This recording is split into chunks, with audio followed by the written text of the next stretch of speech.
Hello everyone, welcome to paediatrics by doctor Anand. आज एक बहुत खूबसूरत दिन है। हमारे पास एक बहुत प्यारे से हमारे कंटेस्टेंट हैं जो जिनका नाम है डॉक्टर चंद्रराज दत्ता, जो हैं वेस्ट बंगाल से। और इंटरव्यू आज इसलिए हो रहा है क्योंकि ये एक ऐसे बहुत ही होनहार हमारे कैंडिडेट हैं जिनका INI सीटी रैंक है 683। जी हाँ, बिल्कुल 683। मतलब जो बच्चे हजारों और लाखों लोग जो मेहनत करते हैं, तो हमारे जो डॉक्टर चंद्रा है वेस्ट बंगाल से, is from Calcutta national medical college, वो लाए हैं INI सीटी 683। इसलिए मैंने उनसे रिक्वेस्ट किया कि वो हमारे शो पे आएं और अपनी दिल की बातें शेयर करें। तो डॉक्टर चंद्र, मैं चाहूंगा पहले आप अपने आप को इंट्रोड्यूस करें कि आपका नाम क्या है, आप कहाँ से हैं और कुछ आपके बारे में बताएं। नमस्कार सर, मैं चंद्रराज दत्ता हूँ। मैं वेस्ट बंगाल से हूँ और मैंने कैलकाटा नेशनल मेडिकल कॉलेज जो कोलकाता में है वहाँ से मैंने एमबीबीएस किया है। और अ, अभी तो कोलकाता से ही एमबीबीएस करके वहाँ वहीं पे मैं वर्क भी करता था। तो अच्छा। उसके बाद प्रिपरेशन शुरू किया। Okay okay, wonderful. मतलब 683 रैंक डॉक्टर चंद्र, मैं ये जानना चाहूंगा कि जब रिजल्ट आया तो क्या सीन था? मतलब आपको एक्सपेक्टेड था ये रैंक आएगा, पेरेंट्स को एक्सपेक्टेड था, या किसी को एक्सपेक्टेड नहीं था? क्या हुआ था उस दिन? एक्सपेक्टेशन था कि बिलो 1000 आना चाहिए था, जिस तरह से एग्जाम दिया हुआ था। तो वैसे एग्जैक्ट 600 या 400 या 800 आएगा वो तो कोई नहीं बता सकता क्या आएगा रैंक। लेकिन एक्सपेक्टेड था कुछ अच्छा, हाँ, अंडर 1000 रैंक आना चाहिए। बिल्कुल, बहुत अच्छी बात है। मुझे खुशी है कि आपको ये कॉन्फिडेंस था कि 1000 से नीचे तो आएगा ही आएगा। एक बहुत अहम सवाल मैं आपसे जानना चाहता हूँ, वो ये है कि आपका स्ट्रैटेजी क्या था? अगर एक नया स्टूडेंट आपके इंटरव्यू को देख रहा है तो ये बताएं कि डॉक्टर साहब, कितने महीने पहले मैं ढंग से जो है INI सीटी या नीट पीजी या कोई भी कॉम्पिटिटिव एग्जाम की तैयारी शुरू करूं? आपका कैसे था? तो मैंने नीट पीजी जो 2022 में हुआ था उसमें अपियर किया था पहली बार के लिए। उस साल का इन आईएनआईसीटी नहीं दिया था क्योंकि इंटर्नशिप के साथ ज़्यादा प्रिपरेशन नहीं था मेरा। तो हम्म। उसके बाद वो उसका रिजल्ट आने के बाद मैंने प्रिपरेशन स्टार्ट किया था अपना अच्छे से। पहले तो ज़्यादा प्रिपरेशन नहीं था मेरा। तो उसके बाद से ही मैंने प्रिपरेशन स्टार्ट किया था। तो लगभग एक साल, मान लीजिए एक साल प्रिपरेशन किया है आईएनआईसीटी तक। वेरी गुड, एक साल मतलब बहुत अच्छा खासा टाइम है ये। मतलब एक साल कैसे रहा? मतलब आप रोज पढ़ते थे? मतलब कितने घंटे पढ़ते थे? कैसे कहानी शुरू कैसे हुई, मतलब मुझे बताएं। मैंने जो इंटर्नशिप खत्म होने के बाद हमारा जो कॉलेज है कलकत्ता नेशनल मेडिकल कॉलेज, वहाँ पे मैंने हाउस टफशिप ज्वाइन किया था इमरजेंसी मेडिसिन में। तो हाउस टफशिप करने के साथ साथ वो तो जो जिस दिन ड्यूटी नहीं रहता था उस दिन पढ़ता था। तो हम्म। रेगुलरली लगभग कुछ ज्यादा नहीं पढ़ता था, 5 से 6 घंटे कंसिस्टेंटली पढ़ता था हर दिन। हाँ, जितना भी दिन मुझे फ्री मिलता था 5 से 6 घंटे पढ़ता था। ठीक है। बहुत अच्छी बात है। तो इसका मुझे एक जानना है कि इसका स्ट्रैटेजी क्या था? मतलब आपने लास्ट 3 ईयर क्वेश्चन पेपर्स को ज्यादा तवज्जो दिया था या पूरा पढ़ा था? कैसे आपका स्ट्रैटेजी क्या था इसके इसके दौरान? मैंने ऐसे कभी भी कोई जो प्लेटफॉर्म होते हैं कोचिंग प्लेटफॉर्म, उसका कोई सब्सक्रिप्शन नहीं लिया था। एमबीबीएस में भी नहीं लिया था, अफोर्ड भी नहीं कर सकता था तब। और जो पहले जब नहीं लिया था तो आउट ऑफ से में भी मैंने सोचा कि नहीं, इतने दिन नहीं लिया तो अब भी नहीं लेता हूँ। उसके बाद मैंने सेल्फ स्टडी स्टार्ट किया। नोट से कुछ नोट थे मेरे पास, वो नोट से फास्ट जो स्टडी होता है वो स्टार्ट किया था एक बार सभी सब्जेक्ट को पढ़ने के लिए। हम्म। उसके बाद जो रिवीजन का टाइम था वो यूट्यूब में तो बहुत सारे हाई यील्डिंग वीडियो मिलते थे। बहुत ही सारी रेस्पेक्टेड फैकल्टीज से यूट्यूब में बहुत सारे हाई यील्डिंग वीडियो है। वो वीडियोस मैं देखता था रिवीजन के लिए। वो वीडियो से ही मैं रिवीजन अपना कंप्लीट किया। ओके ओके, अच्छी बात है, वेरी गुड। एंड और ये हाँ, वेरी गुड। तो आप हाँ सर, गाइड और भी कर रहे हैं? पीवाईक्यू जो बोल रहे थे आप, हाँ जी। प्रीवियस ईयर, उसमें उसमें बहुत ज्यादा मैंने तवज्जो दिया। Very क्योंकि मैं लास्ट 5 इयर्स का पीवाईक्यू बहुत अच्छे से करके गया था।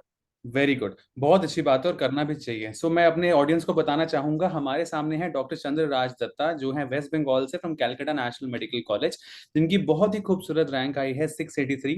नीट में इनकी रैंक थी 6000 प्लस, लेकिन INICET में इनकी रैंक है 683, जो बहुत ही खूबसूरत रैंक है। तो मैं एक और अगला सवाल आपसे ये जानना चाहूंगा डॉक्टर दत्ता, कि मतलब ये बताएं कि कुछ डूज एंड डोंट्स, मतलब ऐसी कुछ छोटी मोटी गलतियां जो आपने अपने टाइम में की थी पढ़ते टाइम, जो हमारे जो नए श्रोतागण हैं वो कुछ लर्निंग लेसन ले सकें आपसे, जो कुछ आपने गलती से मतलब कुछ मिस्टेक्स हो जाती हैं कि मैंने नेटफ्लिक्स पे टाइम बहुत गवा दिया, या मैं ऐसी कोई चीजें कुछ बताना चाहें आप। से पहले मैं स्टडी के रिगार्डिंग एक चीज बताना चाहूंगा। पहले जब मैं प्रिपरेशन शुरू किया था तो मुझे नहीं पता था कि ये हाई यील्डिंग एरियाज है, ये लो यील्डिंग एरियाज है। तो मैं सब कुछ पढ़ने का कोशिश करता था, सब कुछ याद रखने का कोशिश करता था, लेकिन वो बेनिफिशियल नहीं रहा मेरे लिए। हम्म। लेकिन जब रिवीजन स्टार्ट किया तो तब पता चला कि ये हाई यील्डिंग एरियाज है, इसमें ज्यादा फोकस करेंगे तो ज्यादा क्वेश्चंस यही से आएंगे। तो हम्म। यही पहले गलती थी पहले मेरा कि हाई यील्डिंग एरियाज में पहले से अगर ज्यादा फोकस किया जाता तो मतलब कम टाइम लगता ऐसे हाई यील्डिंग एरियाज को मास्टर करने के। बिल्कुल सही बात है, और बहुत आई थिंक ये एक इम्पॉर्टेंट मैसेज है हमारे सारे ऑडियंस के लिए। आई मीन ये आप पहले ऐसे हैं जिन्होंने कोई कोचिंग एज सच कोई सब्सक्रिप्शन नहीं लिया, ये बहुत बड़ी बात है। आई थिंक हम सबके लिए एक लर्निंग लेसन है कि बिना कोचिंग लिए और यूट्यूब से और सिंपल बहुत सारे फैकल्टीज और बहुत सारे अच्छे टीचर्स के मतलब रैपिड रिविजन अवेलेबल हैं यूट्यूब पे, और आपने उस चीज़ का इस्तेमाल किया। बहरहाल कोई स्पेसिफिक कोई वो चीज़ लेने से वेरी गुड। एक इम्पोर्टेंट क्वेश्चन मैं यहाँ पूछना चाहूंगा, आपने कहा कि आपने एक साल से आप लगातार मेहनत कर रहे थे अपनी इंटर्नशिप के बाद। तो मुझे ये बताएं, ये how to handle this pressure, क्योंकि बहुत सारे बच्चे मैंने देखे हैं 2 महीने पढ़ लेंगे, 2.5 महीने पढ़ लेंगे, फिर वो हताश हो जाते हैं या फिर कॉन्फिडेंस बिल्डअप नहीं हो पाता। तो उस चीज को कैसे हम इग्नोर करें सर, बताइए। तो मैं जैसे कि मैं काम भी कर रहा था, तो अगर जो भी कुछ सीख रहा था वो काम में भी अप्लाई करने के लिए मिल रहा था, वो मुझे बहुत खुशी देता था कि ये मैं पढ़ा आज तो ये हॉस्पिटल में जाके ये अप्लाई भी करने को मिला मुझे कि ये जो मैं सीखा। तो इससे बहुत मोटिवेशन मिलता था कि पढ़ाई अगर स्टॉप कर देंगे तो सीखना भी बंद हो जाएगा, और हॉस्पिटल में जाके कुछ नया करने का, नया सीखने का नहीं मिलेगा वो। इसलिए वो भी एक मोटिवेशन था। और मैं बहुत ज्यादा दिन में बहुत ज्यादा नहीं पढ़ता था, इसलिए बर्नआउट का भी जो प्रॉब्लम होता है किसी किसी को, वो मुझे नहीं हुआ, क्योंकि 5 से 6 घंटा या मैक्सिमम 7 घंटा मैं पढ़ता था दिन में। तो वो प्रॉब्लम मुझे कभी फेस नहीं हुआ कि बिल्कुल, बहुत बर्नआउट अच्छी के। बात है, मुझे लगता है बहुत वेरी गुड। सो मैं रिपीट करना चाहूंगा जो इंपॉर्टेंट पॉइंट्स डॉक्टर चंद्र राज दत्ता ने बताए हैं। पहली बात तो ये उन्होंने कहा कि हाई यील्ड टॉपिक्स को कवर करना बहुत जरूरी है, और लास्ट 3 ईयर क्वेश्चन पेपर्स बहुत ही मस्ट हैं, जो सर ने बाद में समझा, और उन्होंने कहा कि इससे हम टाइम बचा सकते हैं। सेकेंडली, इन्होंने बहुत अच्छी बात ये कही कि आप वाइल वर्किंग भी पढ़ाई कर सकते हैं। बहुत सारे हमारे ऐसे इंटरव्यूअर्स होते हैं, बच्चे जो कहते हैं कि भाई डमी इंटर्नशिप कर लो, या फाइनल ईयर को इतना मत पढ़ो, मेन एंट्रेंस के एग्जाम की तैयारी करो। लेकिन डॉक्टर चंद्र ने कहा है कि डेफिनेटली मतलब वाइल वर्किंग भी हम अपनी नॉलेज को जो वहां हम पढ़ते हैं और वो एग्जाम में भी आता है। इवन रिसेंटली मैंने एक बच्चे का इंटरव्यू लिया था, एक स्टूडेंट का, उन्होंने भी यही कहा था कि कलर कोडिंग जो होती है, कैनला से कलर कोडिंग, कौन से मतलब ग्लव्स को किस में डिस्कार्ड करते हैं, कौन सी वायल में क्या सैंपल जाता है, ऐसे इतने रिसेंट क्वेश्चंस आए हैं, जो वो खुद ही कह रहा था कि सर एवरीडे हमारी, कहता हमारी 1 महीना वैक्सीन में, रूरल पोस्टिंग में वैक्सीन की पोस्टिंग होती है, तो वो सारे क्वेश्चंस आए थे। तो बिल्कुल बिल्कुल सही बात है, हम कनेक्ट कर सकते हैं। और मुझे ये बताएं कि ब्रेक्स का क्या रोल है, मतलब आप कितने रोज पढ़ते थे, आप कोई ऐसा कोई ब्रेक, ऐसे संडे को कोई ब्रेक लेगी ऐसा कुछ करते थे, या everyday used to study. Sir मैं जो आपको बताया, मैं तो वर्क करता था हाउस स्टाफ सिर्फ इमरजेंसी मेडिसिन में, तो उसमें जिस दिन ड्यूटी रहता था उस दिन तो मैं नहीं पढ़ सकता था। और हम्म। उसके बाद का दिन अगर बहुत टायर आउट हो जाता था ड्यूटी से तो उस दिन मैं छुट्टी ले लेता था, उस दिन नहीं पढ़ता था। लेकिन बाकी के दिन पढ़ने का कोशिश करता था। अगर कुछ इमरजेंसी नहीं आया तो हर दिन पढ़ने का कोशिश करता था। बिल्कुल, बहुत अच्छी बात है। और मुझे एक पर्सनल सवाल ये पूछना है कि कितने घंटे लगातार पढ़ते थे आप, और कितने मिनट का ब्रेक लेते थे, जैसे 1 घंटा पढ़ा और 10 मिनट्स का ब्रेक, या लगातार 3 घंटे पढ़ा, कैसा था ऐसा सिलसिला। मैं एक साथ तो 1 से 1.5 घंटा, मैक्सिमम 2 घंटा ही पढ़ता था। उसके बाद 10-15 मिनट या कभी कभी आधा घंटा का ब्रेक भी लेता था, क्योंकि हम्म। मैं एक साथ ज्यादा कंसंट्रेशन नहीं रख पाता था पहले। लेकिन धीरे धीरे थोड़ा बढ़ गया था वो, जब एग्जाम के वक्त आया था तो एक साथ में 3-4 घंटा भी पढ़ सकता था। तो धीरे धीरे वो इंक्रीज हुआ मेरा प्रिपरेशन के दौरान। बिल्कुल। सो डेफिनेटली ये बहुत खूबसूरत बात डॉक्टर चंद्र ने बोली है कि धीरे धीरे उनकी कैपेसिटी बढ़ी, और जो इसकी कंसिस्टेंसी होती है डेफिनेटली उसी की ही जीत होती है। मतलब शुरू में ये 1 से 2 घंटे पढ़ते थे, बस खुद ही सेइंग कि धीरे धीरे जो है उनका कंसिस्टेंसी और उनका पढ़ने का जो टाइम आवर्स है वो डेफिनेटली बढ़ा। बहुत खूबसूरत, बहुत अच्छा लगा मुझे आपसे बात करके। और ये बताएं कि 683 रैंक, तो आगे ड्रीम क्या है, क्या लेना है, क्या सोचा है आगे? मेरा तो फाइनल एमबीबीएस से ही ड्रीम है कि एमडी पीडियाट्रिक्स ही लेना है। तो आपसे ही इंस्पायर हुआ हूँ मैं। आप आपके वीडियोस देखता था जब थर्ड ईयर या फोर्थ ईयर में था, फाइनल ईयर में। तो हम्म। सर पीडियाट्रिक्स ही लेना है अभी। पीडियाट्रिक्स पीडियाट्रिक्स ही क्यों लेना परस्यू है? करना है। ज्यादा ही अच्छी ब्रांच है क्या पीडियाट्रिक्स के अलावा? और भी तो बहुत सारी ब्रांचेस हैं। तो लेना है क्योंकि जो जब पढ़ने में बहुत अच्छा लगता है जो भी फैकल्टीज का लेक्चर में देखा हो आपका, बहुत सारी जो यूट्यूब में भी देखा हो, उसमें भी बहुत अच्छा लगता था। जब फाइनल ईयर में भी पढ़ता था बुक्स, पीडियाट्रिक्स का बुक्स पढ़ने भी बहुत मजा आता था। उसके बाद इंटर्नशिप में जो वार्ड पोस्टिंग हुई थी पीडियाट्रिक्स में, तो बहुत मजेदार गया था। 1 महीना का जो पीडियाट्रिक्स का वार्ड पोस्टिंग था। तो हम्म। मुझे तभी से हो गया था कि पीडियाट्रिक्स ही लेना है। मैं ब्रांच में तो कभी कंप्रोमाइज नहीं करूंगा, वही से ठीक हो गया था। बिल्कुल बिल्कुल, भगवान करे आपके सारे सपने पूरे हों। और ये बात बहुत सच है, इवन बहुत सारे जूनियर्स मुझे बताते भी हैं कि जो आपने पढ़ाया था, मैं वार्ड पोस्टिंग गया, मैंने डाउन सिंड्रोम का पेशेंट देखा, मैंने ये देखा, मैंने शॉर्ट स्ट्रेचर देखा, या सिंपल वैक्सीन या माइलस्टोन्स वाले बेबी देखे। तो ये अच्छी बात है कि जो हम थियोरेटिकल पढ़ें और उसको हम क्लिनिकल जाके देखें, और हमारी मेमोरी, विजुअल मेमोरी जो है, plays a very important role. बहुत अच्छी बात है। और एक और सवाल मेरा ये है, पेरेंट्स का क्या रिएक्शन था? पापा मम्मी, मतलब वो बहुत खुश थे? कोई आपका बेस्ट फ्रेंड, किसको बताया आपने ये? पहले जब रिजल्ट निकला वो तो बहुत रात को निकला था, आईएनआईसीटी का हाँ। रिजल्ट 9 बजे रात को, तो तब घर में ही था मैं। तो मम्मी पापा तो बहुत ही खुश थे। मेरा दीदी है वो भी बहुत खुश था ये रिजल्ट सुन के। दोस्त भी बहुत खुश थे। हम्म। तो आपका ड्राइविंग फोर्स मेरा क्या? जब मेरा एक आखिरी सवाल ये है कि इतनी मेहनत, इतना सारा, मतलब थाउजेंड्स में नीट की रैंक, फिर कुछ नंबर्स में आईएनआईसीटी की रैंक, और एक एमडी सीट जब आपको मिलने वाली है आगे, तो इस पूरी कहानी का मतलब ड्राइविंग फोर्स क्या था? बहुत बार हताश हो जाते होगे, नेगेटिव फीलिंग आती होगी, फिर कौन था आपका पॉजिटिव रिस्पॉन्स होने का तरीका?